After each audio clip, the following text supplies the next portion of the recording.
y, e iniciar un poquito el módulo de cardiología.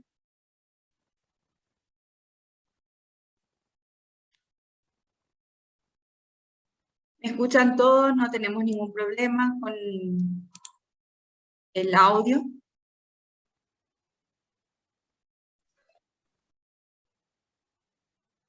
Ya están viendo la presentación de mi pantalla, Fabricio. Vos que estuviste bien temprano. Olá, doutora, bom dia. Não se vê por Bueno, enquanto. no ves todavía, no ven todavía. Não.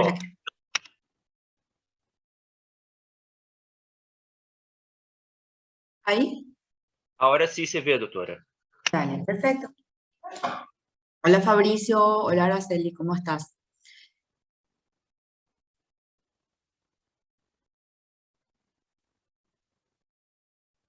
Son a los que les veo, Araceli y Fabricio. Bueno, iniciaremos hoy con la parte final de respiratorio, ¿sí? Entonces,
sin problema ya con la pantalla, chicos, ¿verdad?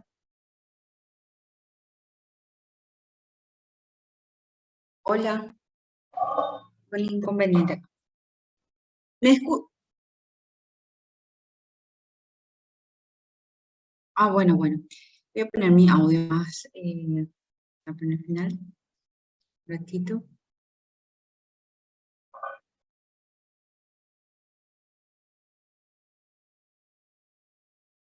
Española.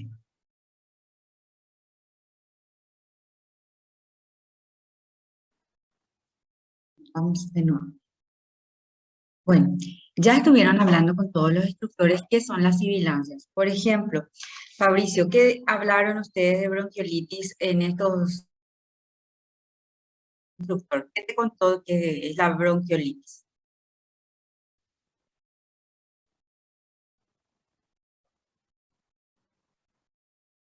Araceli, Doutora te saiu, escucho, Fabricio. entrecortado, eu não escutei a pergunta. Bueno, estuvimos ya practicando todas estas 3 semanas respiratorios, estuvimos pasando por la sala de pediatría. ¿Qué sabes de bronquiolitis? ¿Cuáles son las ideas centrales que tienes de bronquiolitis?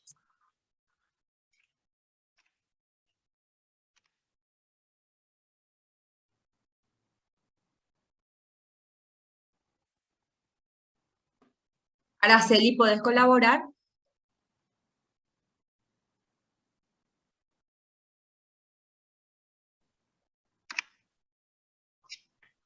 Olá, doutora, Sí, Fabricio, te me escucho. escuta? Sí, súper bien. Da bronquiolitis, né? Sí, Que é uma enfermidade vírica que normalmente é por vírus sincicial. muy bien, muy bien. Muy importante también saber que el bronquiolitis casi es el término que se usa, ¿verdad? Para definir el primer episodio de sibilancias que se producen en menores de 2 años, normalmente producida por infecciones víricas.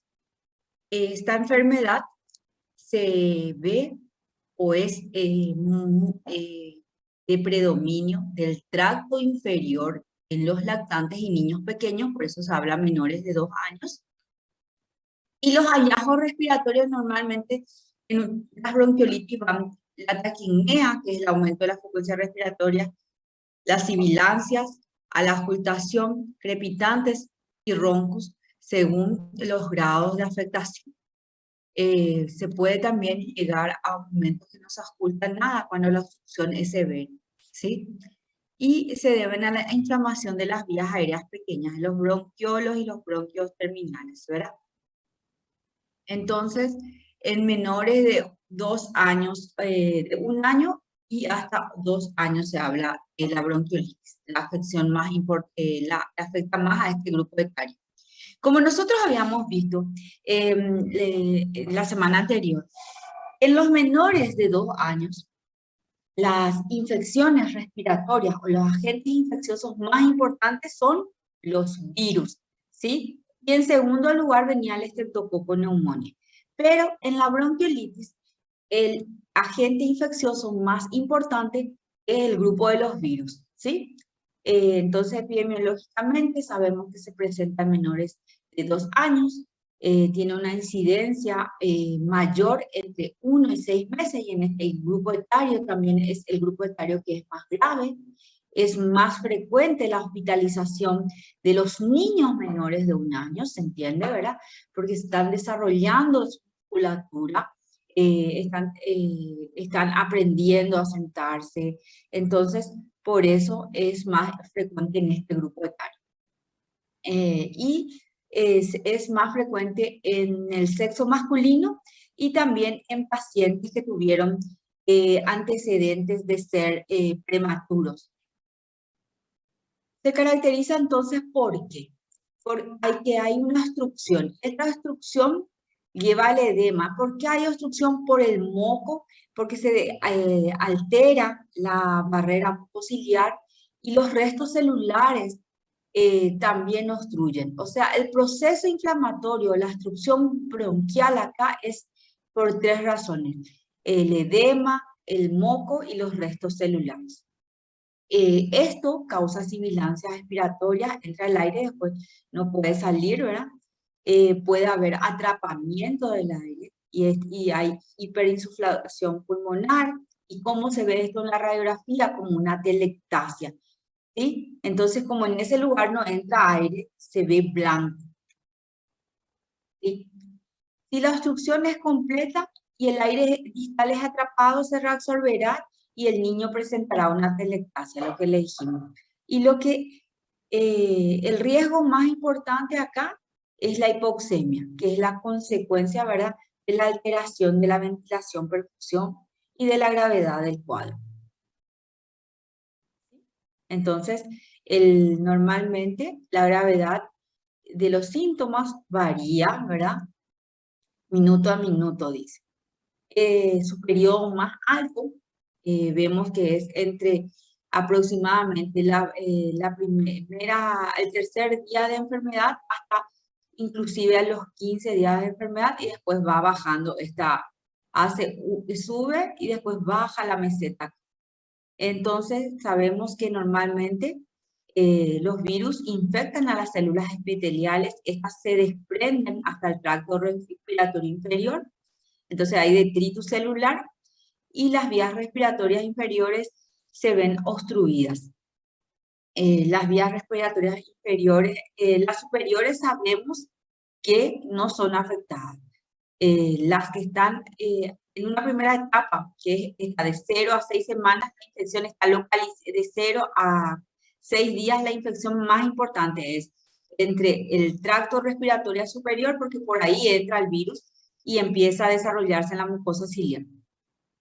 Y después la infección se va extendiendo y en las vías respiratorias inferiores la infección epitelial es más importante, se produce la reacción inflamatoria que causa el edema, hay detritus celulares, el desprendimiento de las células de la vía aérea, la producción de edema de moco, y esto lleva a la obstrucción y atrapamiento aéreo. También hay una alteración de la función ciliar del árbol respiratorio, o sea, no puede limpiar, no puede, aparte que es inmadura también. entonces no puede cumplir su función de eliminar la mucosidad. Y ahí vienen las células inflamatorias a interferir para luchar, ¿verdad?, contra las bacterias y los virus, por eso vienen los linfocitos y se desencadena la reacción inflamatoria. Entonces, ya para si ustedes le quieren decir, básicamente dura casi un mes una bronquiolitis, no es que para que vean la evolución de la enfermedad. Entonces, en el seguimiento del consultorio, para explicarle a la madre, esto tiene un periodo de más síntomas, pero la recuperación total se va a dar al mes prácticamente del cuadro. Entre los virus más importantes, el virus sincitial respiratorio. Entre 75 y 80% de los casos, el virus responsable de todo esto es el virus sincitial respiratorio. Después está el metapneumovirus. Esto es lo que dice nuestro libro de Nelson. El parainfluenza, el adenovirus, que causa casos normalmente menos frecuentes pero más graves, influenza, rinovirus, bocavirus, coronavirus y otros, ¿sí? Y entre las bacterias, entre las etiologías no frecuentes, no habituales, están los gérmenes atípicos, como la Clamidia trachomatis, porque normalmente este germen es un germen del canal del parto, podemos tenerlo en forma secundaria, entonces se puede investigar también. La tuberculosis, el niño viene frecuentemente, entonces hay que investigar. ¿Por qué lo que hace cuadros obstructivos a repetición? Si es por culpa de la bronquiolitis y tiene antecedentes familiares alérgicos, asmáticos, entonces uno ya va buscando las causas. Las bronquiolitis también son más frecuentes en pacientes que tienen familiares que son atópicos, o sea, los familiares alérgicos. Normalmente el diagnóstico principal se basa en la clínica. Los cuadros leves a moderados muchas veces no son necesarios los exámenes laboratoriales ni exámenes radiológicos de rutina. Con una buena historia clínica y el examen físico, el diagnóstico está hecho. No son necesarios hacer la determinación de los test rápidos para virus sincitial respiratorio ni la radiografía. Esto, sobre todo en épocas epidemiológicas, no es necesario hacerlo de rutina porque se supone que es el virus más importante. Pero cuando el paciente está grave, se interna, sí queremos saber cuál es el virus responsable de este cuadro obstructivo, ¿sí? Y una recomendación que dice acá también, que no realizar hemograma de rutina no tiene ningún valor para el diagnóstico, ni para diagnosticar sobre infección bacteriana. Y esto nos da un nivel de evidencia bajo, o sea que es recomendación débil realizar un hemograma de control para ver si es que no está complicado con un cuadro infeccioso bacteriano.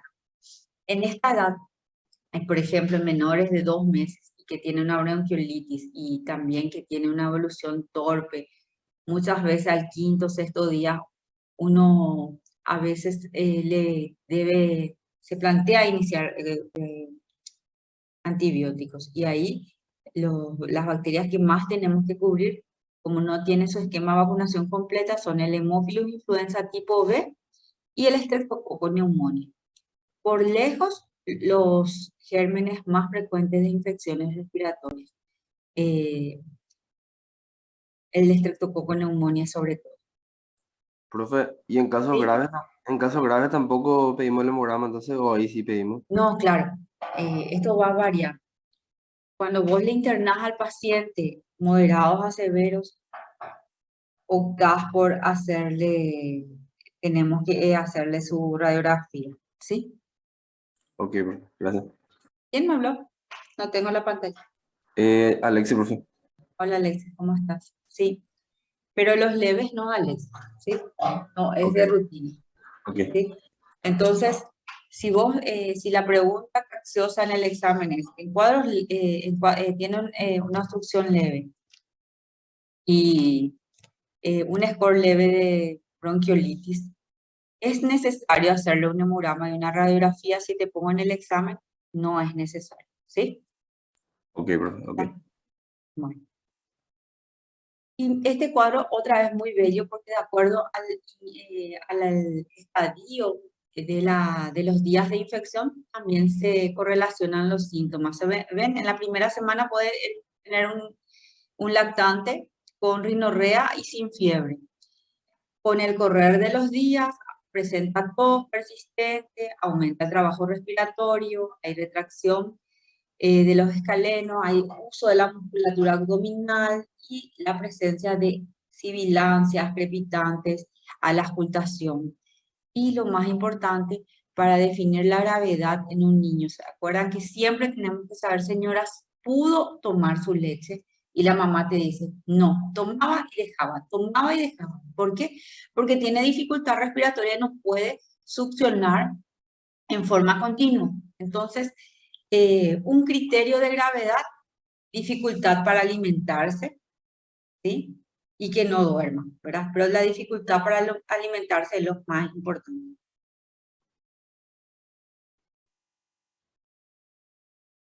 Después va evolucionando hacia la curación, pasada una semana.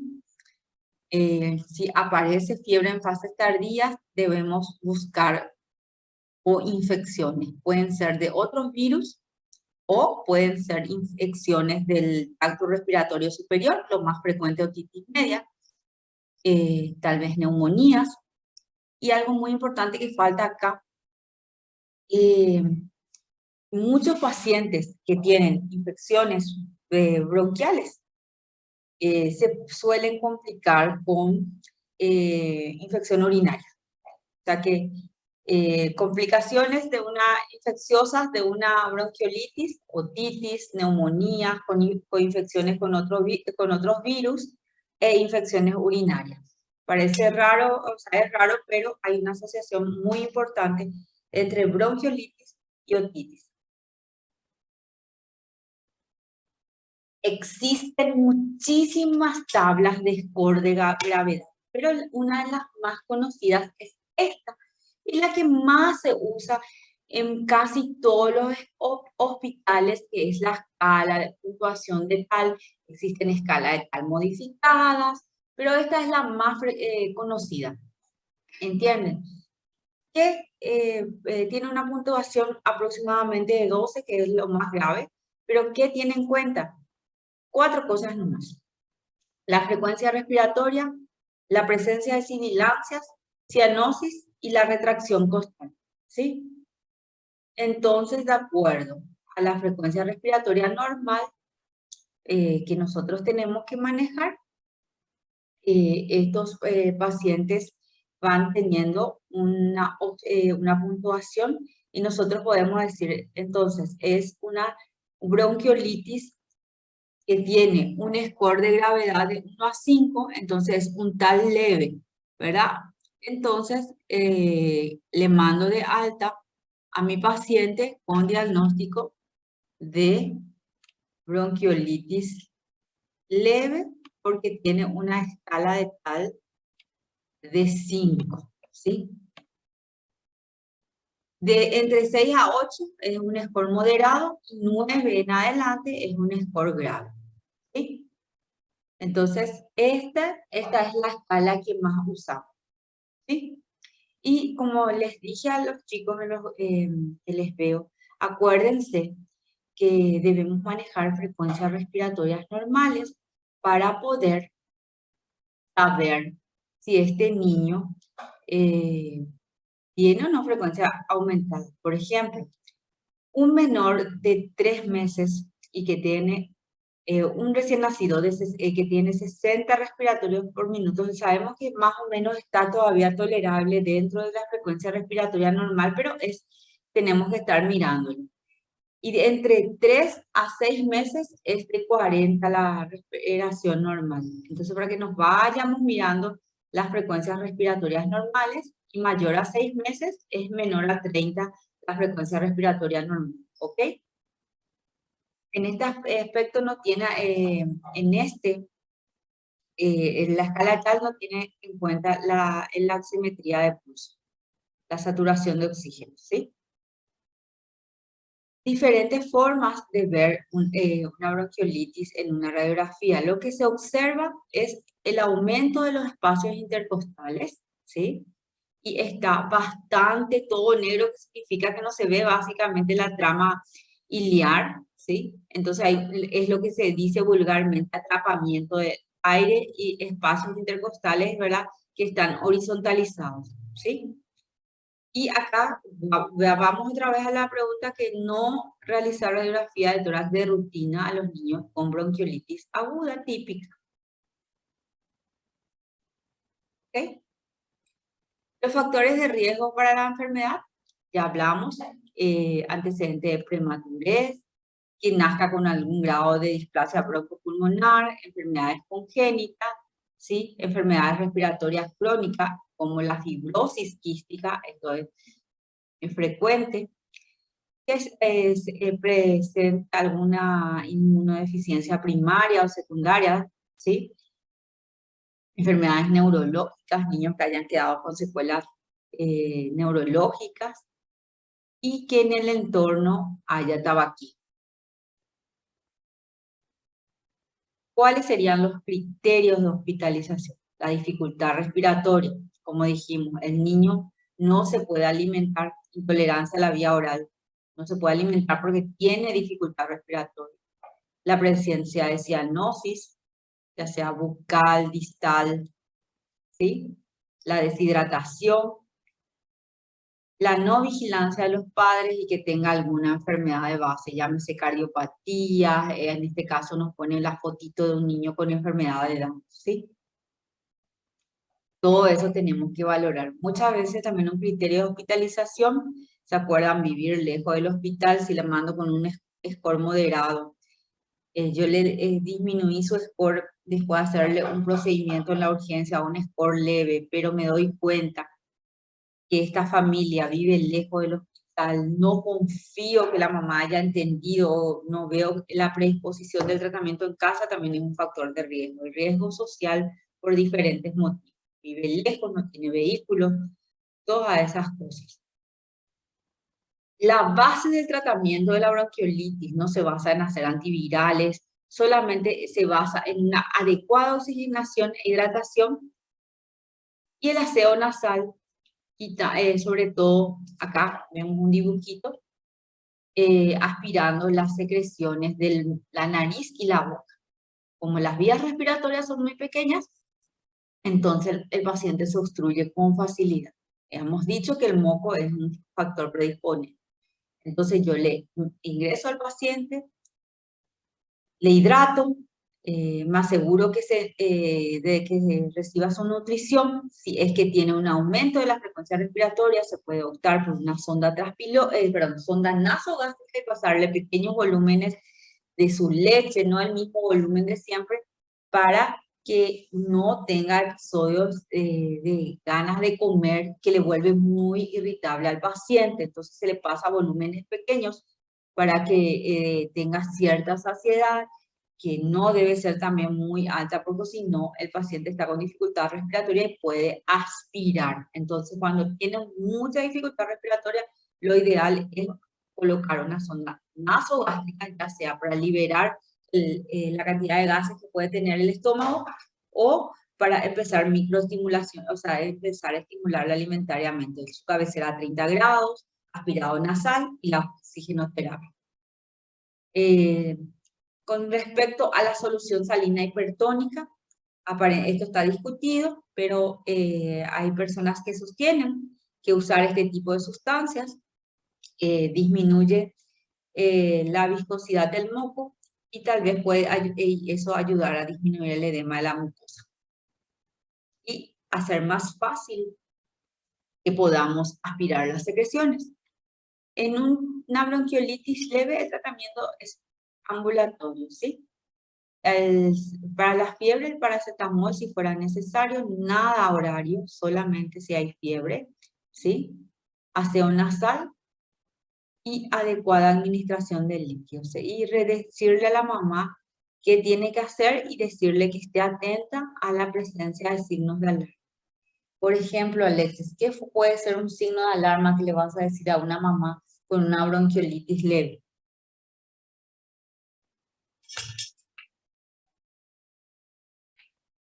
Y, por ejemplo, ¿se trata aquí médico, profe? ¿O no? ¿Y cómo le vas a explicar a la mamá? La mamá no es médica y no sabe qué está en médico. Y le vamos a decir que, como digo, que tiene una mayor cantidad de respiraciones por minuto de lo ¿Y normal. cómo se va a dar cuenta de eso la mamá? ¿Le vas a decir, vas a contar en un minuto? ¿Le vas a decir si se levanta mucho su pechito? ¿Cómo le vas a explicar? Y si tiene, bueno, no. Y Si tiene está bien, igual le puede- hay gente que va a saberlo todavía lo que es yucua, pero la gente del bañado que es joven, capaz que ya no sabe lo que es yucua. Entonces, ¿cómo le vas a decir? Si vos ves que respira rápido, le puedes decir que si se nota que el huequito, el supraesternal no vas a ver, pero si este huequito que está acá se hunde mucho, mami, significa que está empezando a tener dificultad para respirar. Tenés que venir al hospital. Si no se alimenta igual que siempre porque tiene yucua, tenés que venir otra vez al hospital. Entonces nosotros tenemos que saber explicarle a los padres cuáles son los signos de alarma. Y se dan cuenta que en la bronquiolitis leve no hacemos nada, tal vez paracetamol. El único tratamiento más importante es el aspirado de las secreciones y los cuidados generales. Entre los cuidados generales le decimos mamá que duerma con cabecera alta, quitarle el moco y le podemos decir que nunca, nunca le alimente. Nunca la alimente acostado, que siempre esté con cabecera alta. Y en la bronquiolitis moderada se ve la moderada que se valora hospitalización. Y ahí ya vamos avanzando a agregarle hidratación por vía endovenosa, ya sea a sus necesidades basales más o la aumentamos según su grado de deshidratación. Su oxígeno de acuerdo al grado de necesidad de oxígeno, siempre siempre la aspiración de las excreciones, eso en los 3 estadios es importante hacer este tipo de tratamiento. Podemos usar beta 2 nebulizado o adrenalina, ¿sí? Y sobre todo el uso de los beta 2 que son el salbutamol o el abetalol y otros, pero lo que más usamos y lo que nosotros tenemos en nuestro medio es el salbutamol. Usamos en forma aerosolizada o por nebulizaciones y es más efectivo en los mayores de un mes, en el cual la desmusculatura lisa del árbol respiratorio está totalmente desarrollado y tiene los receptores correctos para los beta-2. Normalmente los recién nacidos menores de 3 meses, estos receptores no están totalmente desarrollados, por eso no es de elección. Y entonces acá tenemos las opciones de beta-2 de acción corta que usamos para los cuadros de obstrucción aguda. Se habla que no se recomienda el bromuro patropio asociado a un beta-2 adrenérgico que normalmente viene con salbutamol en los lactantes pequeños. La forma de prevenir, sobre todo, siempre diciendo, educar a las mamás. Miren que esta es una diapositiva de bronquiolitis vieja y que siempre para enfermedades respiratorias dice lavado de manos. Y que hicimos mucho con el COVID ahora. Y en los años de que tuvimos COVID casi no vimos bronquiolitis. Ahora que socializamos vemos mucho porque los niñitos, los hermanitos se van a la escuela y traen las gripes a la casa y entonces sus hermanitos o primitos son más susceptibles a los virus respiratorios cuando son de menor edad. Entonces, acá dice limitar el número de visitas, evitar contacto con personas sintomáticas, es la mala costumbre de querer besarle a los bebés, evitar exposición al humo al cigarrillo y educar a los padres, tutores sobre los signos y síntomas de alarma. El palivizumab es una inmunoglobulina que se usa sobre todo en prematuros, que ayuda a disminuir las infecciones severas respiratorias, sobre todo en los niños prematuros. Entonces, en todos los niños prematuros, entre 28 y 12 semanas de edad, se administra esto. Es una medicación muy cara. ¿Hay en nuestro país? Sí, hay en nuestro país. ¿Sí? Entonces, los menores de 2 años con displasia broncopulmonar también se benefician de este tratamiento. Los menores de 6 meses y cardiopatía congénita también deben recibirla para disminuir las infecciones contra el virus sincitial respiratorio. Entonces sabemos que es una profilaxis pasiva con anticuerpos monoclonales específicos para el virus sincitial respiratorio, ¿sí? Y la marca es el palivizumab, ¿sí? La dosis, que ahí dice que es 15 miligramos kilo peso intramuscular, y se aplica a estos 3 grupos de riesgo sobre todo. ¿Cuándo? En la temporada de la epidemia del virus respiratorio. Los que tienen estos criterios de riesgo deben recibirlo. Bueno, los criterios de egreso, evidentemente que haya disminuido la frecuencia respiratoria, que la saturación de oxígeno con oxígeno ambiente, o sea, sin tener un oxígeno suplementario sea mayor a 94, ingesta adecuado, que los cuidadores ya sepan realizar el aseo nasal y que las personas, que los padres y los cuidadores tengan recursos adecuados o manejen todo lo que es ya el cuidado posterior, porque ya vimos que la enfermedad tiene un periodo de inicio de estado y convalecencia de prácticamente un mes de duración y que ahí se pueden complicar o presentar infecciones sobreagregadas, ¿sí? Bueno, acá terminamos bronquiolitis, ¿sí?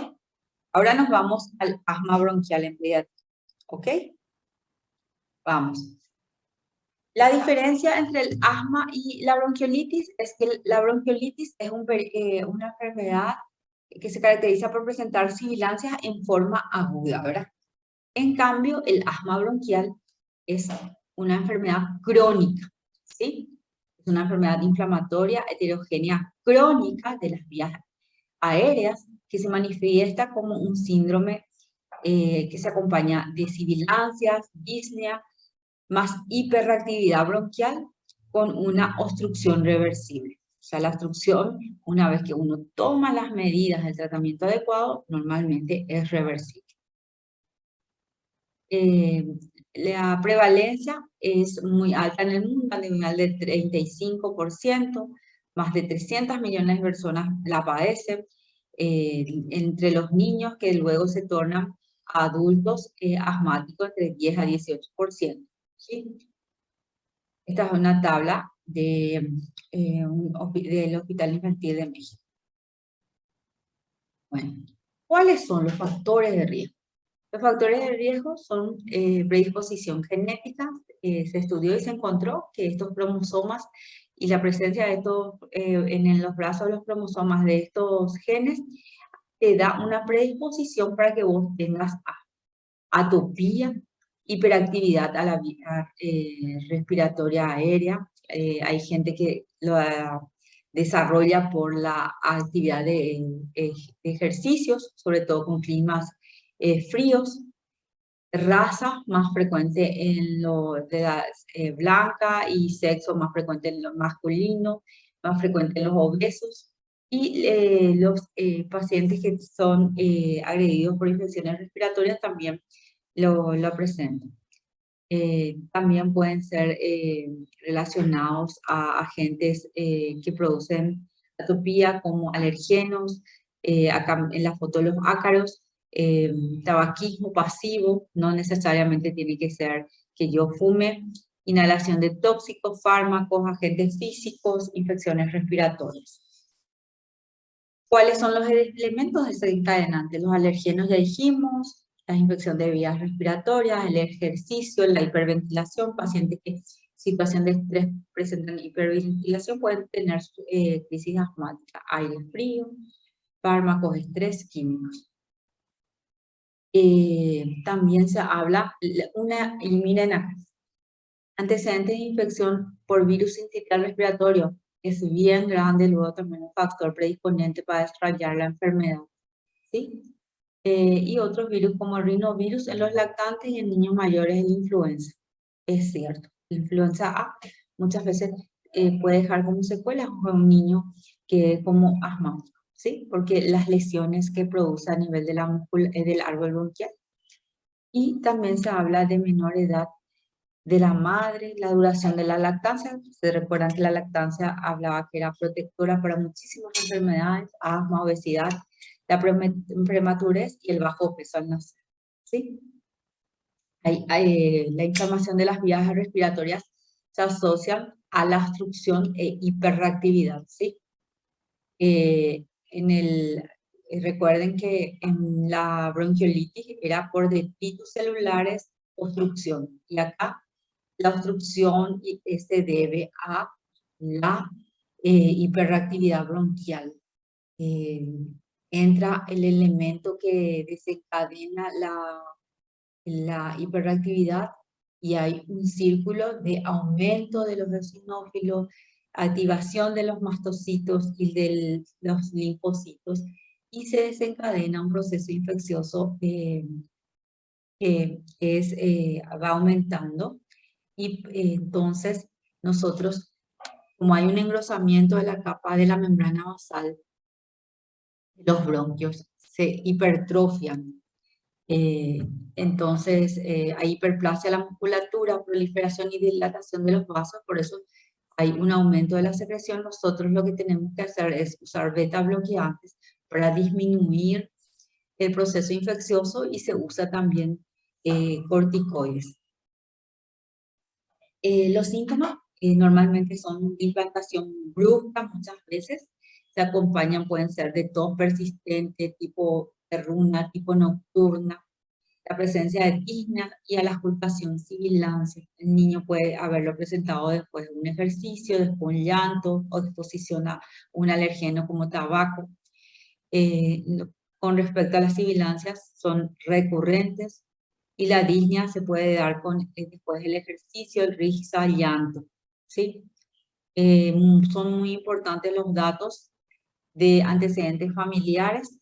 Los antecedentes familiares de atopía, la atopía, que un niño tenga dermatitis atópica o antecedente en la familia de dermatitis atópica, es un factor predisponente o un criterio de mayor que va a tener asma, ¿sí? La presencia de este tipo de episodio de 2 o 3 al año hace que tenga yo este diagnóstico. Bueno, el diagnóstico, vamos investigando, señora, primero los cuadros agudos, ¿verdad? La respiración ruidosa puede asociarse a vómitos, la presencia de tos, retracción del tórax, disfagia por la dificultad respiratoria, alteraciones de la frecuencia respiratoria, disnea, el cansancio, también apatía, un deficiente rendimiento escolar. Esta enfermedad lo que se trata de hacer es controlar, porque interfiere en la calidad de vida del paciente. El paciente falta mucho a la escuela, a su ambiente social, entonces incide mucho en lo que es tu calidad de vida. Entonces, lo principal para nosotros los médicos, ya sean pediatras, clínicos o el alergólogo, neumólogo, tiene que ser enfocar un tratamiento que le dé menos cuadros obstructivos y que estos cuadros obstructivos le hagan ser una persona socialmente apta, ¿verdad? Que no falte mucho a la escuela gracias a disminuir los tratamientos. También se exacerban por cuadros de los adolescentes, sobre todo si fuman, ¿verdad? Entonces, acá vemos otra vez un criterio mayor de es la atopía, piel seca, ojeras, porque no duerme bien, falta de aire, hay hipoxia, irritación de las conjuntivas, edema nasal, uno le mira la naricita y siempre está roja. Muy importante también para el control, la prueba de la espirometría, que está menor al 95%. También se puede endosar para ver si está relacionado con atopía, hacerle IgE total, total y después los IgE específicos contra alergenos específicos, ya sea contra ácaros. Esas son las pruebas que nos hacen los alergistas. Entonces puede tener un niño que tiene más de 700 de IgE total y específico contra, contra ácaros, polen. Entonces ya sé qué es lo que le desencadena tu periodo de sibilancias, ¿sí? Lo que es hacerse una espirometría, es un procedimiento re fácil que se hace en el consultorio, se sopla algo y se tiene que tener un programa en tu notebook, nomás puedes tener y ya tenés ese valor en el consultorio y le puedes orientar y de acuerdo a su restricción uno va a estar viendo qué tipo de asma tiene. Las radiografías, cuando hacemos en cuadros, podemos tener, al igual que la bronquiolitis,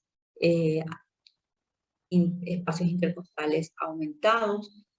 También podría haber edema periliar.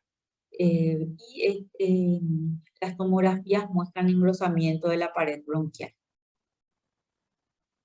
Las clasificaciones, entonces, se dan de acuerdo a la cantidad de casos o episodios que se pueden presentar durante un año. Estos episodios, como son leves, moderados o severos, ¿sí?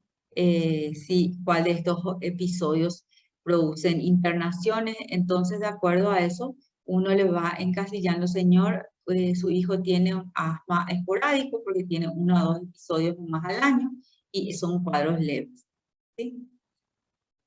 El tratamiento normalmente son glucocorticoides inhalados. ¿Cuál es un glucocorticoide inhalado?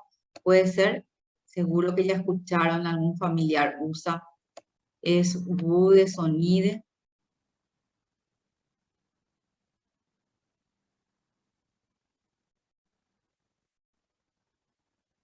Los modificadores de leucotrienos, que acá está el Montelukast, que alguno tuvo antecedentes de tener cuadro este tipo de enfermedad, seguro que su doctor le dio Montelukast. La teofilina es de acción prolongada, pero cada vez está más discutida su uso porque, por los efectos colaterales que produce. Y los beta-2 inhalados, ¿sí? ¿Está? Se habla de inmunomoduladores, casos bastante severos. Cuando está, ¿qué es lo que quiere decir de rescate? Cuando está con su cuadro agudo. Bueno, cuando está con su cuadro agudo, lo que hacemos es usar los beta-2 agonistas inhalados de acción rápida con salbutamol. Esto también, el uso oral ya no es de las guías nuevas ni se menciona. Entonces, esto que habla de, esto ni se aprenda. Beta-2 de acción corta oral tiene muchos efectos colaterales. Tomar salbutamol por vía oral, episodios de taquicardia, taquipnea, sensación de falta de aire otra vez. Entonces, se vio que su beneficio frente a los efectos colaterales cuando se usa por vía oral no es tan beneficioso. Entonces, lo más importante son los beta-2 agonistas inhalados, anticolinérgicos inhalados, y la teofilina se plantea, pero tampoco es de primera elección. Acá tenemos los corticoides de acción rápida, que pueden ser hidrocortisona y dexametasona. ¿Se acuerdan que una sola dosis de dexa usábamos para las laringitis? En cambio, para el tratamiento de las crisis usamos hidrocortisona o dexametasona, ¿sí? O prednisona a dosis alta. Acá hablamos de todo lo que son los glucocorticoides inhalados, los que tenemos para vía oral, y acá vemos una correlación. En nuestro medio lo que más usamos es budesonide y beclometasona, pero entre ellos lo que más se usa es el budesonide.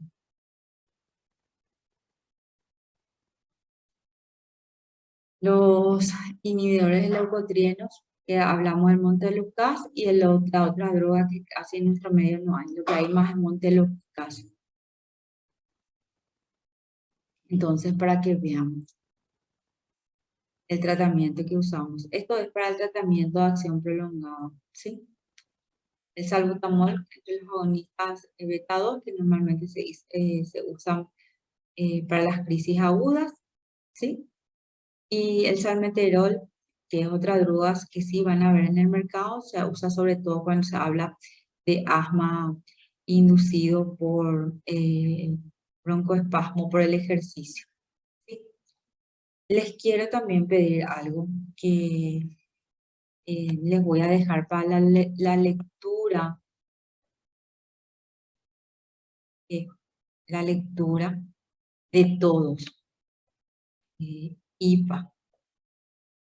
Este es un cuadro que debemos manejar, que es el IPA. Son índices predictores del asma, en el cual se tiene en cuenta la presencia de si hay padres con antecedentes de asma, si hay padres que sí tenemos y fue prematuro, ¿sí? Entonces, quiero que anoten todos y que sepan que necesitamos conocer lo que es índice predictivo de asma. Entonces van a buscar en las guías índice predictivo de asma modificado, en el cual se tienen criterios mayores, en el cual es la historia de asma de algún padre, la presencia de dermatitis atópica diagnosticada por un médico, ¿sí? Que haya sensibilización alergénica. Entonces, ¿qué significa eso? Que yo me voy al alergólogo y me hace la prueba de sensibilización y doy positivo por lo menos uno de esos print test que me hace el alergólogo, doy positivo. Y entonces dice un criterio mayor y dos criterios menores hacen el diagnóstico de qué tipo de asma voy a tener, si es leve, moderado, severo, o sea, si yo tengo posibilidad de ser asmático, ¿sí? Entonces, para que lo tengan presente, tiene el índice predictivo de asma, tiene entonces criterios mayores y criterios menores. Y los criterios menores son la presencia de sibilancia, los eosinófilos aumentados en sangre, ¿sí? Entonces, por favor, quiero que esa lectura lo hagan ustedes, ¿sí? ¿Está? Y se supone, dice que si estos índices productores están presentes, un niño tiene entre 77 a 68% más posibilidades de desarrollar asma. ¿Ok? Ok, profe, está bien. Dale.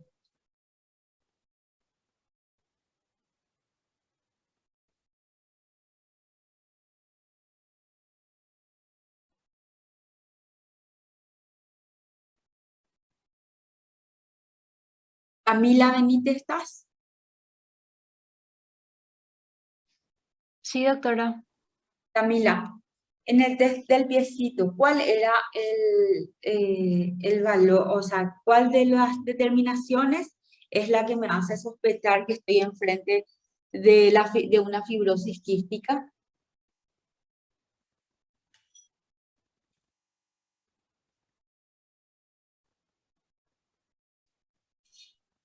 ¿Quién No, quiere ayudar? no entendí la pregunta, doctora. En el test del piecito, ¿cuál de los determinantes, cuál de los resultados es el que te dice que ese paciente está con fibrosis, puede desarrollar fibrosis quística?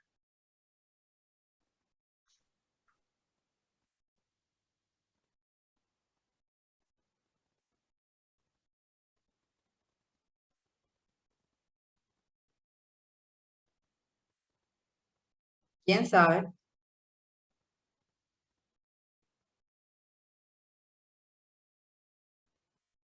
El IRT era su profesora.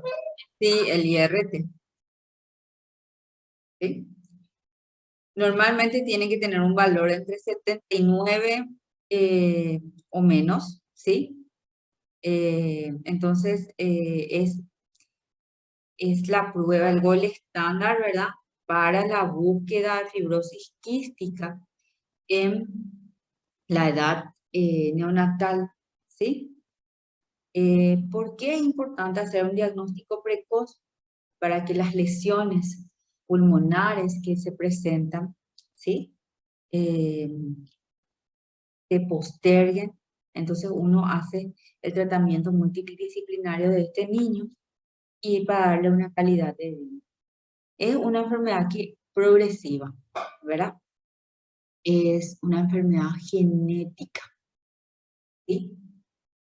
Es más frecuente en la población blanca, aunque se describe también en todas las etnias, ¿sí? 1 en 200 en 2000 y hasta 1 en 31.000 en recién nacidos asiáticos, ¿sí?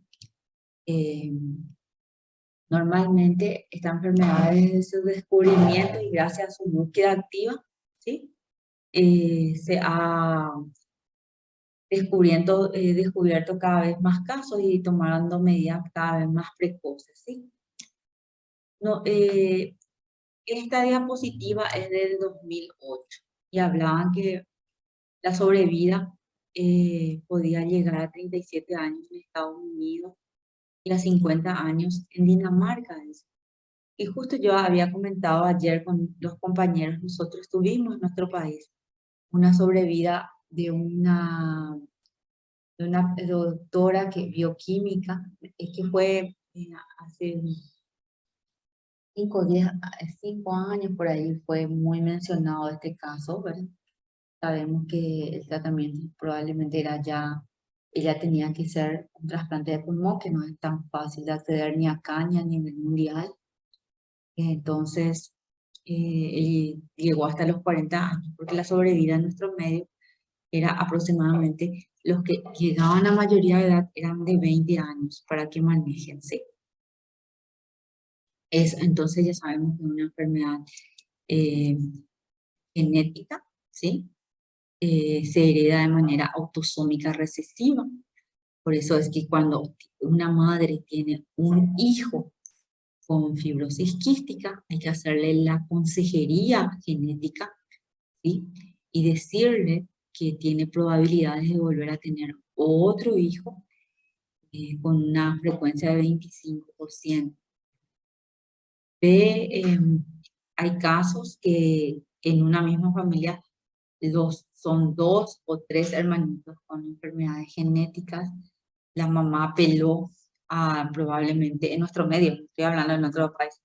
Cuando si alguien hace pediatría, se va a sorprender y va a encontrar, por ejemplo, 2 hermanitos o 2 hermanitas con esta enfermedad, ¿sí? Entonces, eso, ambos padres pueden tener los genes, ¿sí? Para que se den cuenta. ¿Está? Acá es la mujer y acá el hombre, ¿sí?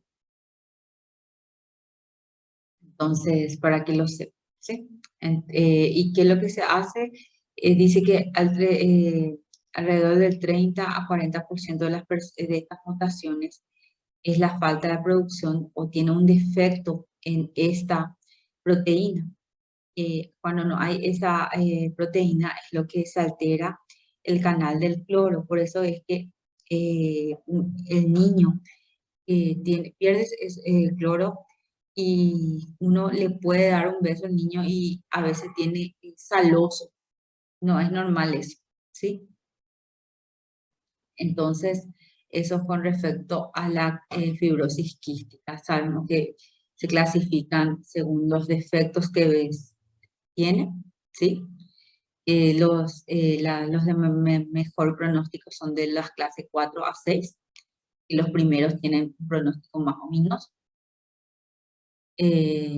La etiopatogenia del daño pulmonar dice que es el ion cloro se acumula en el espacio intracelular, se produce un desequilibrio en la reabsorción de sodio del intraluminal, entonces por eso arrastra el agua desde el lumen hacia el intersticio respiratorio, o sea que hay una alteración del intercambio de electrolitos, hay un aumento de la viscosidad también ahí. Recordemos que esto predispone a la infección respiratoria a repetición y sobre todo de gérmenes gram negativos que son multiresistentes. Esto lleva, ¿verdad?, a las infecciones, se van rompiendo también y alterando la musculatura lisa de los bronquioles, se pueden producir sáculos, se pueden producir bronquiectasias por el defecto.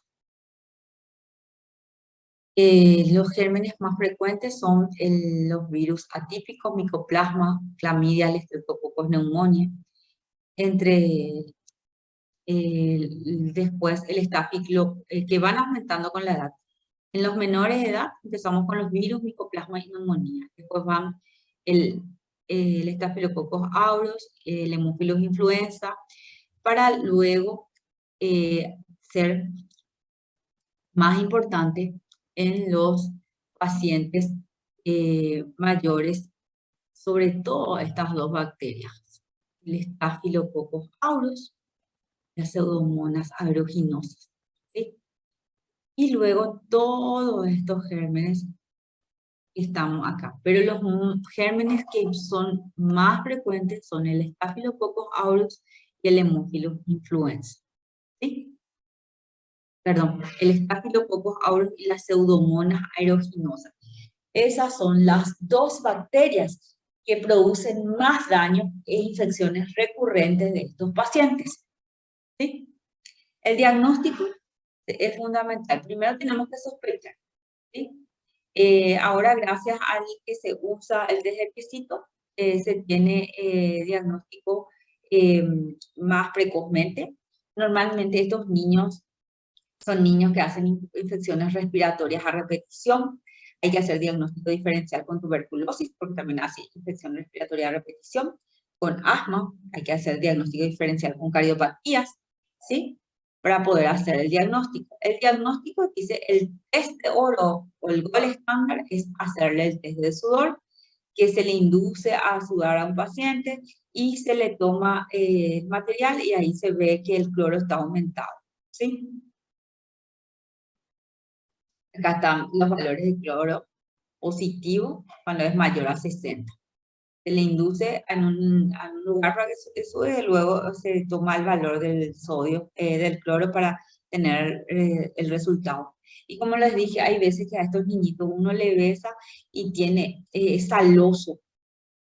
Y es cierto. También en quién vas a investigar, en los lactantes pequeños que se van a la consulta, hacen cuadros obstructivos a repetición y no suben de peso. Algo pasa acá.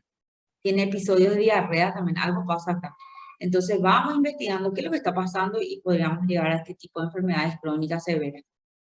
Enviarle a que se haga su estudio genético. Nosotros lo tenemos, ¿hay en nuestro país? Sí, hay en nuestro país. El Ministerio tiene un programa que se dedica, el Ministerio de Salud tiene un programa que se dedica a esto, que se llama el programa del test del piecito. ¿Dónde está? Está en el Centro de Salud número 9, que es el que está cerca del de emergencias médicas. Ese es el centro de referencia donde existen equipos multidisciplinarios que se encargan de trabajar con este tipo de pacientes para proveerles de la medicación que necesitan.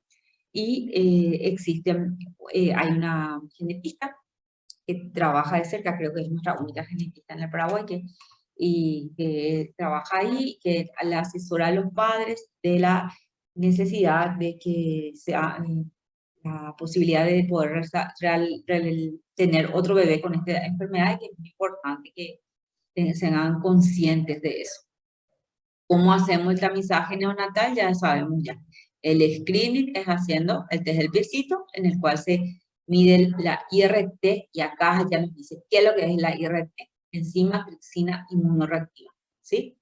Que está muy elevada en los pacientes con fibrosis quística. ¿Ok?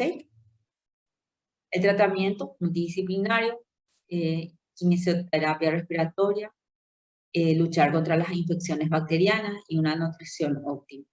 Los antibióticos para prevenir las infecciones a repetición.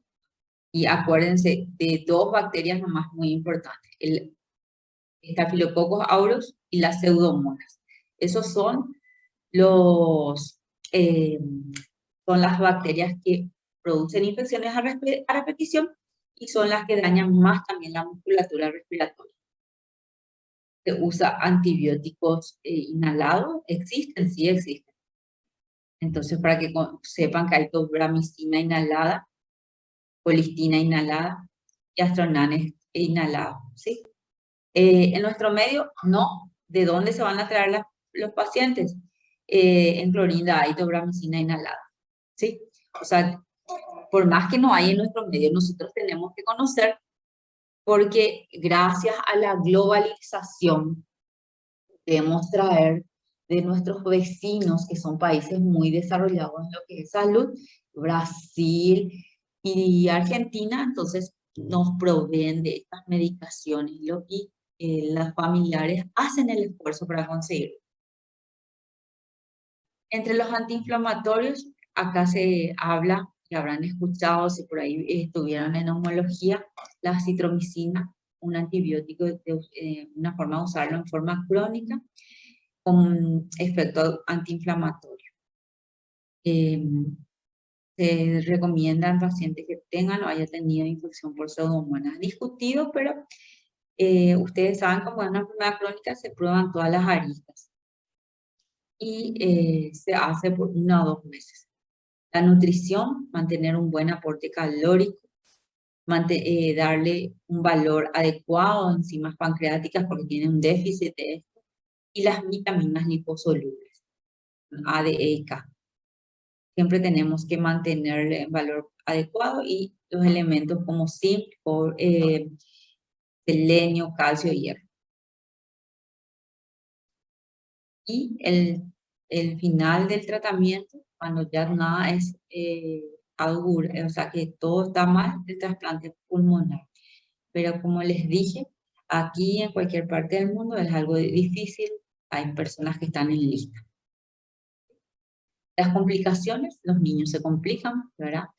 Evolucionan a insuficiencia respiratoria, evolucionan a neumotórax, neumomediastinos, pueden tener hemóptisis, bronquioestasia, ser colonizados por el Aspergillus, que es un hongo muy potente, entre hongo y bacteria está atípica, hipertensión pulmonar, insuficiencia pancreática, inclusive diabetes, retraso de la talla, retraso de la pubertad, corpus hormonales, también algunas asociaciones con enfermedad celíaca. Entonces, sinusitis también es una complicación muy frecuente. Están los cuadros de nutrición, una tomografía con bronquiectasia de un paciente con fibrosis quística. Bueno, y estas fueron nuestras bibliografías. Con esto terminamos, chicos. Un poquito de esta última parte, y espero que con esto damos cierre al módulo de enfermedades respiratorias. A partir de el próximo sábado vamos a continuar con módulo de cardiopatías. Y para dar inicio al módulo de cardiopatías, hoy solamente quiero hablarles de la enfermedad de Kawasaki.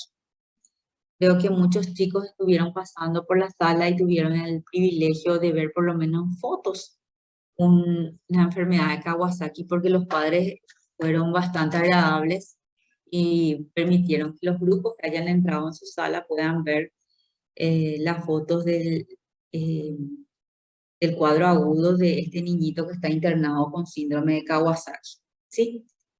Quiero también decirles, Juan, quiero que vuelvas a repetir, la próxima semana tendremos clases de cardiopatías congénitas, cianóticas y no cianóticas, y tendremos la clase de endocarditis aguda y fiebre reumática.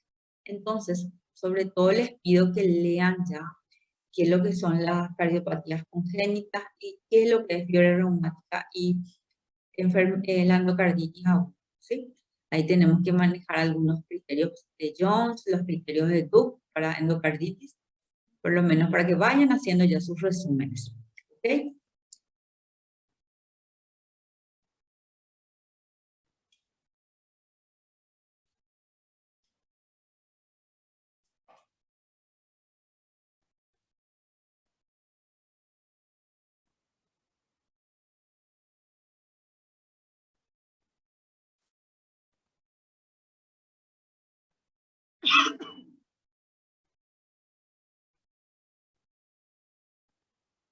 Emily, ¿estás en clase?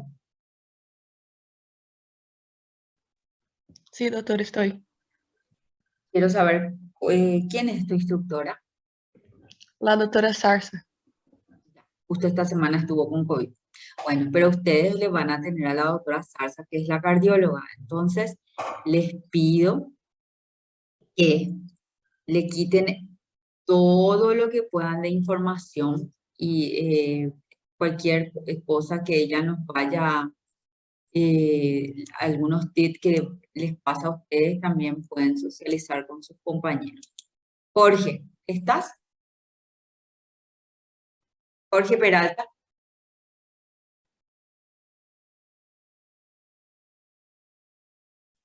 Jorge, te voy a poner ausente. Hola, ¿se me escucha? Hola Jorge, ¿cómo estás? ¿Todo bien y vos, doctora? Bien, bien. Jorge, decime, ¿quién es tu instructor?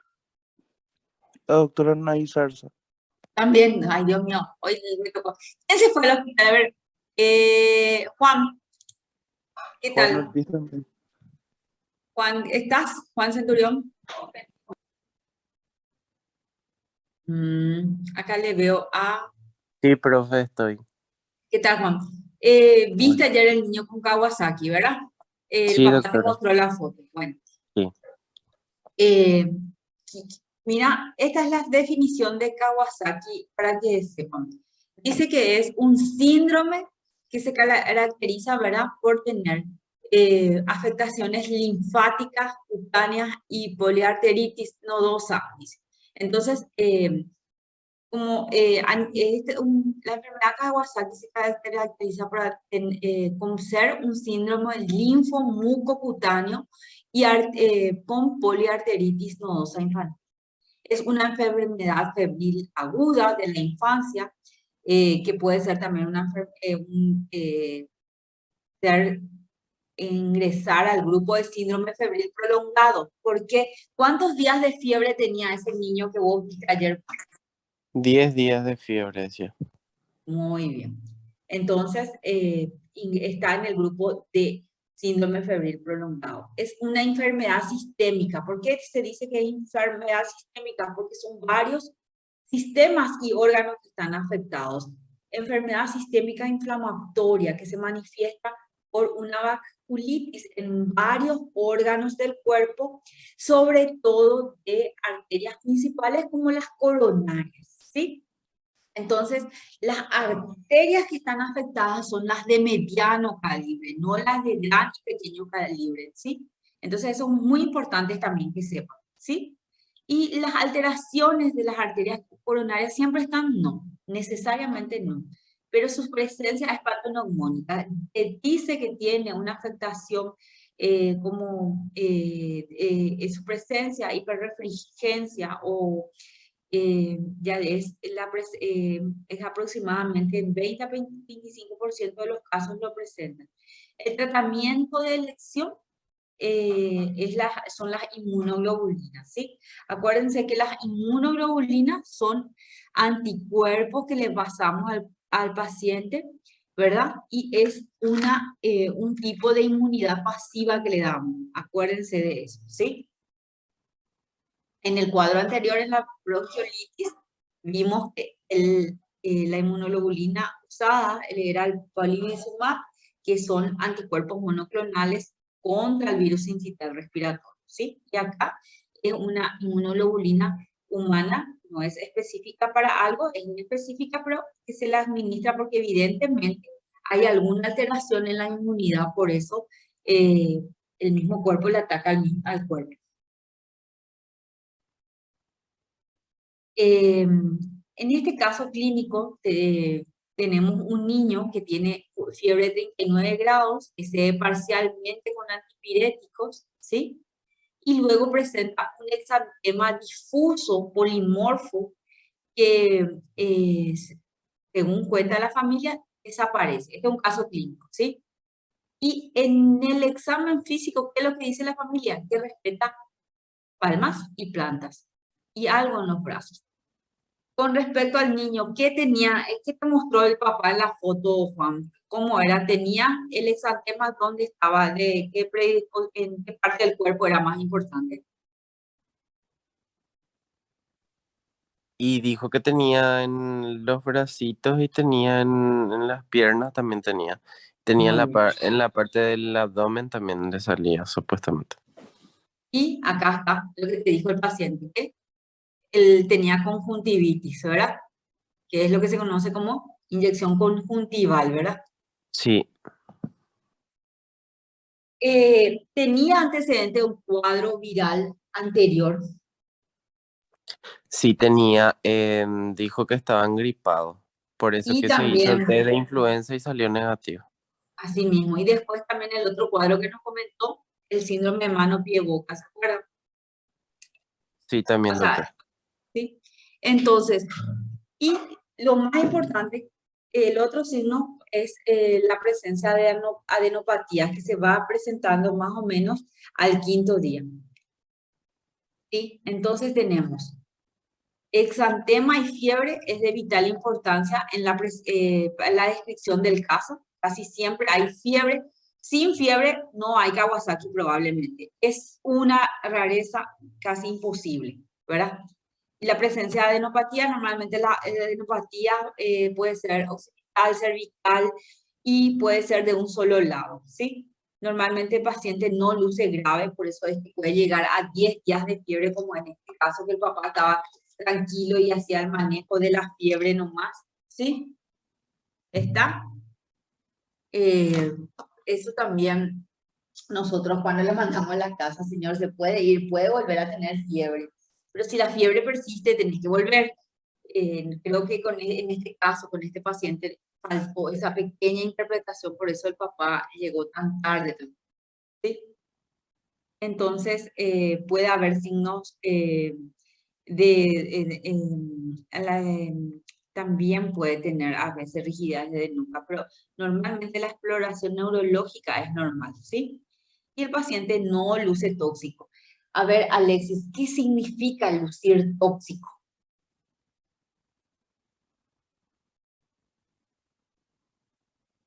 Alexis, Y que, por ejemplo, tiene un mal estado general. muy bien. Aspecto de mal estado general. ¿Cómo respiraría? Puede respirar aumento de frecuencia respiratoria, puede tener respiraciones irregulares. ¿Cómo puede estar la piel?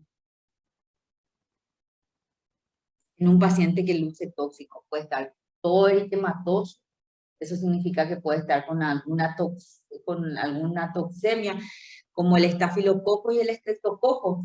Sus toxinas te vuelven todo rojas, la toxina eritrogénica. Entonces, vos le tenés a un niño está totalmente eritematoso. Entonces, si yo un diagnóstico diferencial de la enfermedad Kawasaki es una enfermedad, puede ser escarlatiforme o por estreptococo o por estafilococo. Entonces, porque el niño también está todo rojo, pero luce enfermo. Esa es la diferencia también con el Kawasaki. Normalmente el paciente que tiene Kawasaki no luce grave, ¿sí? ¿Está? Entonces, por eso es que muchas veces te da tiempo para investigar otras causas, ¿sí? Porque siempre tenemos que buscar otras causas antes de casarnos con este diagnóstico, porque se dan cuenta que el tratamiento es un tratamiento específico y muy caro, no es accesible, y estamos en un hospital donde está el asesor económico, o sea, el equipo del hospital que cuestiona todos nuestros tratamientos, así como vemos en la serie que nos sigue la administradora del hospital que le sigue al doctor House por hacer estudios innecesarios o necesarios. Entonces, antes de llegar al tratamiento hay que descartar otras causas, ¿sí? Entonces, este es un buen dato, no luce grave, ¿sí? Y ahora empezamos acá. Los diagnósticos diferenciales, ya dijimos, la escarlatina que es producida por una bacteria, ¿sí? Puede tener faringoamigdalitis igual que en el Kawasaki, pero la faringoamigdalitis tiene pus, eso significa pultácea, ¿sí? Y primero comienza el exantema, y luego la fiebre, y acá dice primero la fiebre y después el exantema, ¿sí? Hasta hacia el tercer día más o menos empieza el exantema, dice acá. Puede ser del quinto día también, ¿sí? ¿Cuándo empezó el exantema en este paciente, Juan? ¿Te acordás cuándo dijo? ¿Cuántos días antes de su ingreso? Alguien que haya hecho la historia. La verdad que no dijo, solamente que dijo que se notaba que al tragar tipo parecía que le raspaba y cosas así. Y el Normalmente, exantema dijo que, la verdad que no recuerdo, solamente dijo que parecía que le picaba todo y así. Elena, ¿vos te acordás? ¿Te acordás qué dijo primero? ¿Qué empezó primero, la fiebre o el exantema? María José, Empezó te escucho. doctora con la fiebre. Muy bien. Entonces más o menos coincide con lo que estamos hablando, ¿sí? Vamos al segundo diagnóstico diferencial, el sarampión. Sarampión luego no es muy frecuente porque supuestamente tenemos todas las vacunas, ¿verdad? Entonces eso lo ya hace dudar de que estemos enfrente del sarampión. Y las manchas de las lesiones en la boca son diferentes. Miren que son tipo un puntillado acá, ¿sí? Puntillado blanco. Esas son las famosas manchas de Koplik del sarampión, que son diferentes a las que vamos a ver a la faringoamigdalitis pultácea. Y normalmente, algo muy importante también, no hay sarampión sin enfermedad gripal, o sea, casi siempre tiene moco el nene que tiene sarampión también. Otro, el exantema súbito del recién nacido, que es producido por el herpes tipo 6, también es característico. Y lo que pasa con el exantema súbito es lo siguiente. El bebé tiene fiebre y el día que amanece con el exantema, ese día ya desaparece la fiebre y ese día ya desaparece la enfermedad. Entonces no es también, porque el periodo es más corto. Este sí que es muy conflictivo, la mononucleosis infecciosa.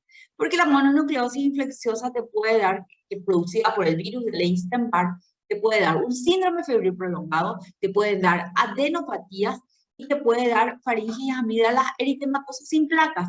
Entonces, con la mononucleosis infecciosa sí es, en serio, un poquito difícil llegar al diagnóstico. Y cuando yo tengo quiero saber si es o no mononucleosis, entonces utilizo mis laboratorios y le solicito, en este caso, serología. Se pide anticuerpos, ¿verdad? De tipo IgM, IgG, para la cápsula del Epstein-Barr. Por eso se dice anticápside viral, IgG e IgM. Si la IgM está muy aumentada, entonces probablemente estoy enfrente a una mononucleosis infecciosa. Y valores muy altos de IgG también, que estoy en la parte subaguda de la mononucleosis. Después debería hacer diagnósticos diferenciales con las enfermedades colagénicas, como la artritis idiopática juvenil, que sí a veces puede tener lesiones a nivel de la conjuntiva, pero normalmente son niños más grandes, ya escolares, y normalmente el Kawasaki nos dice que son propios de menores de 5 años, con un pico más o menos entre 2 y 5 años, ¿verdad? Sí. Virus también. En nuestro país, ¿qué virus lo que puede hacernos sospechar? Miren, puede ser dengue, rash y fiebre, pero es más corta la enfermedad. Chikungunya, rash y fiebre, pero la enfermedad es corta. Y chikungunya tiene rash, fiebre y dolores articulares. Se dan cuenta que muchísimas enfermedades son parecidas al Kawasaki en la presentación clínica. Entonces nosotros tenemos que descartar las más frecuentes, descartar que no sea una artritis, una mononucleosis o escarlatina, y para poder llegar al diagnóstico, ¿sí? Bueno, cuando sospechar, cuando tenemos fiebre de más de 5 días, la garganta roja, o sea, hiperemia de la faringe, una adenopatía cervical única sobre todo, son altas sospechas. Normalmente cuando es bilateral baja el nivel de sospecha, bilateral más baja con cuadros bacterianos e infecciosos bacterianos o virales. La presencia del exantema que respeta la palma y la planta del pie, la conjuntivitis sin secreción, ojos rojos, que es lo que se conoce como inyección conjuntival, ¿sí? Entonces, con todos esos datos, nos vamos, ¿sí? Al hospital y empezamos a investigar. Investigamos y hacemos los diagnósticos diferenciales, ¿sí? ¿Qué empezamos a pedir?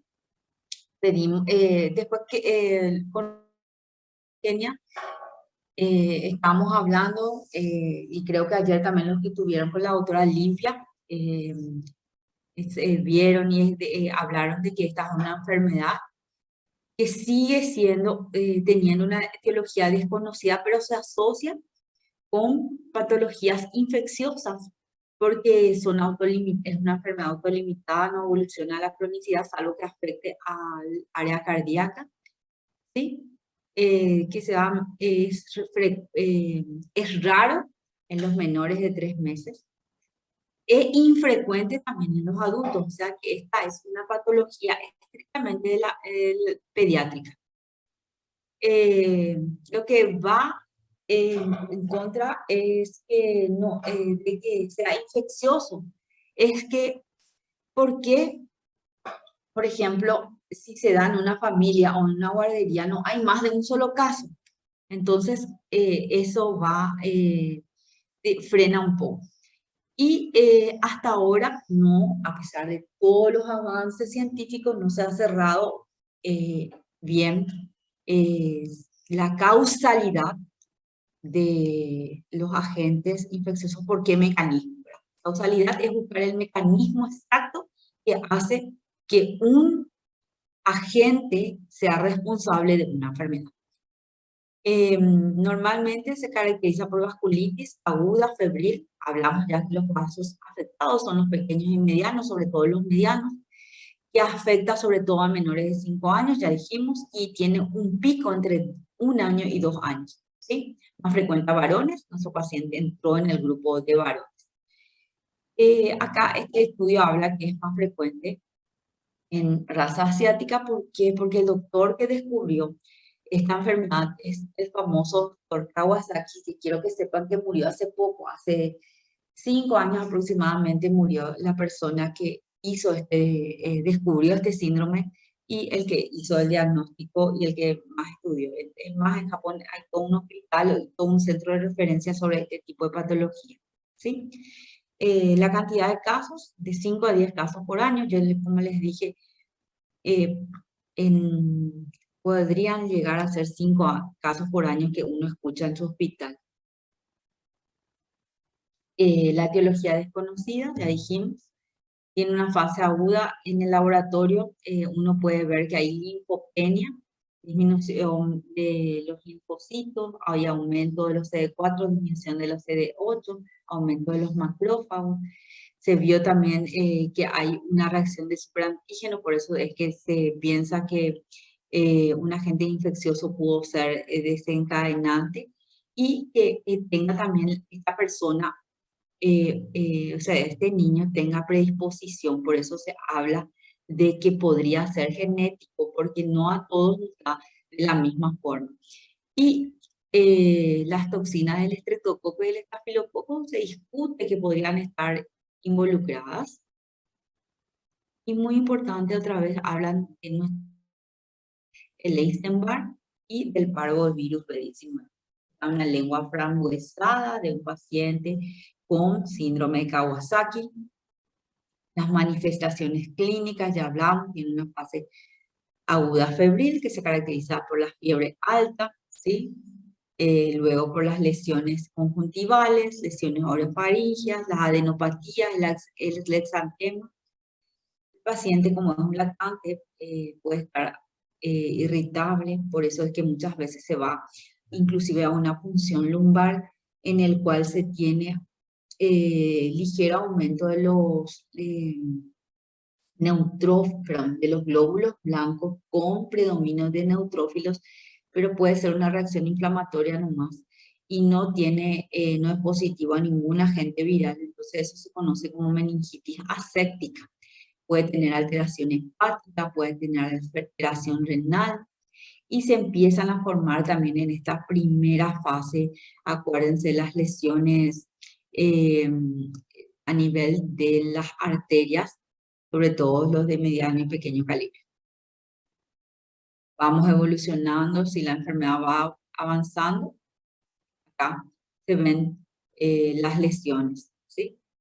En búsqueda de otra etiología, entonces este es mi diagnóstico. Si te investigué mononucleosis, investigué estreptococos, estafilococos, y no encontré positividad para este tipo de enfermedades, entonces me quedo con el diagnóstico y empiezo en forma inmediata, ¿verdad?, el tratamiento específico. También es importante que dice que las adenopatías normalmente son mayores a 1.5 centímetros de diámetro, ¿sí?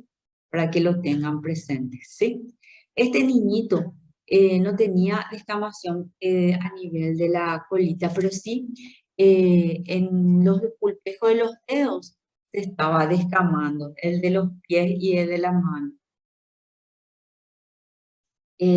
Con respecto a las características laboratoriales, puede tener leucocitosis con neutrofilias y formas inmaduras, ¿sí? Esto es muy similar al laboratorio de la mononucleosis infecciosa. Los reactantes de fase aguda pueden estar elevadas, pueden estar aumentada la proteína C reactiva, que es un reactante de fase aguda, ¿sí? Puede haber lípidos aumentados o alterados, hipoalbuminemia, trombocitosis. Esta trombocitosis, ¿qué es lo que es la trombocitosis? Es el aumento de las plaquetas a valores superiores a 500.000, y justo este paciente coincidió que tenía 600.000. Después hablamos acá, podría tener pleocitosis en el líquido cefalorraquídeo, o sea, hay leucocitos sin tener una infección en el sistema nervioso central. A nivel de la articulación también se vio, y a nivel de la orina, o sea que hay una reacción inflamatoria porque hay presencia de aumento de leucocitos, pero sin ser un componente infeccioso, ¿sí? Diagnósticos diferenciales, acá dice descartar ANA y factor reumatoideo. Estoy siempre buscando las otras causas de enfermedad que puede producir rash. Vamos evaluando la segunda semana, que empieza la fiebre, el exantema, nos va diciendo la adenopatía, la inyección puede desaparecer o no. Este paciente con el primer bolo de inmunoglobulina ya desapareció el rash y la inyección conjuntiva, ¿sí?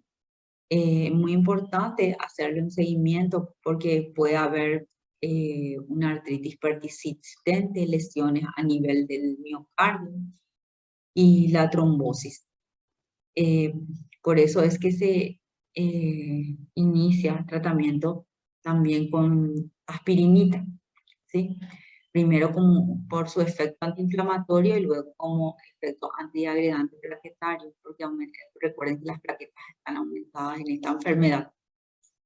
Ya pasando la sexta semana, básicamente el mes de la enfermedad, van desapareciendo todas las manifestaciones y al mes se pide una nueva ecocardio para ver si las lesiones coronarias han desaparecido.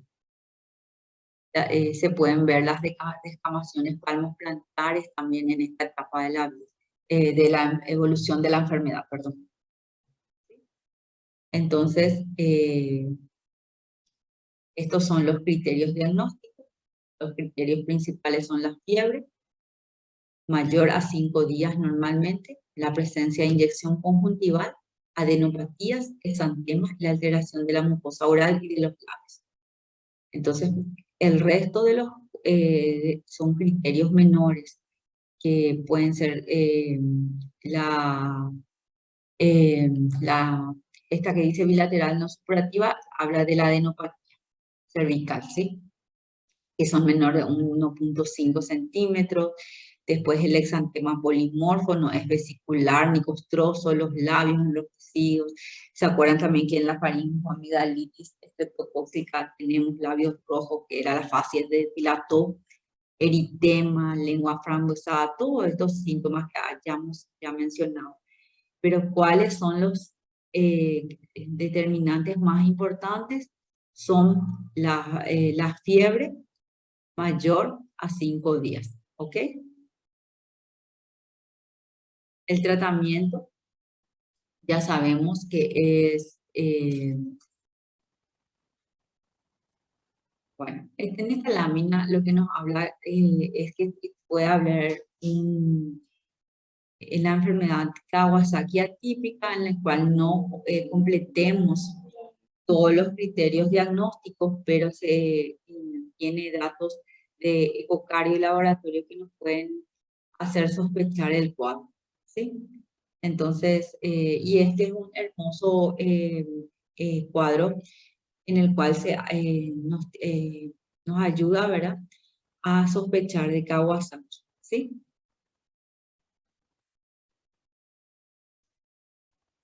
Estos son los diagnósticos diferenciales bacterianos, reumatológicos que hablamos.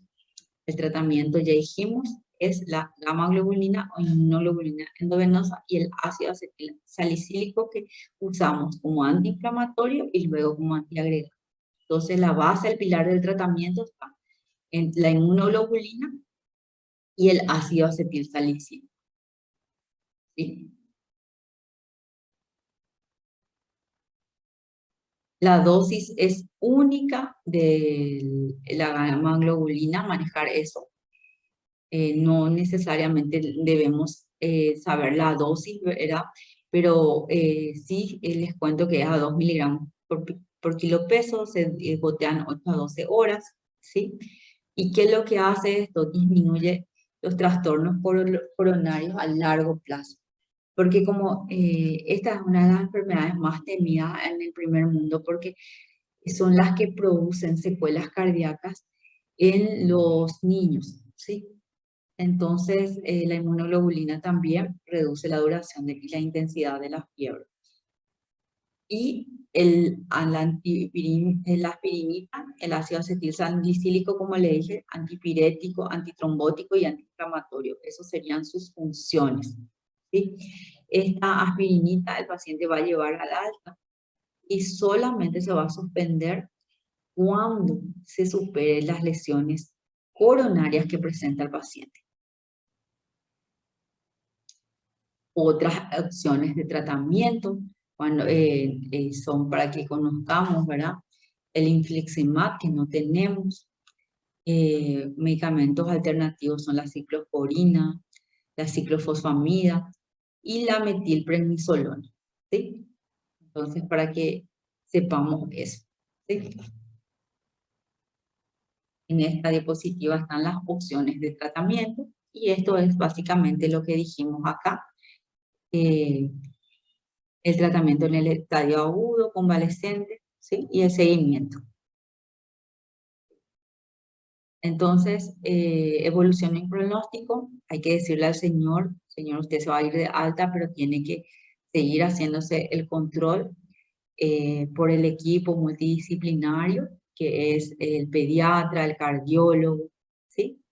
Entonces, recordarle que lo más es una enfermedad que, si todo va bien, es autolimitado y tiene buen pronóstico, pero hay casos que pueden evolucionar a una isquemia, los aneurismas pueden resolverse o persistir y ser responsable de las secuelas cardíacas.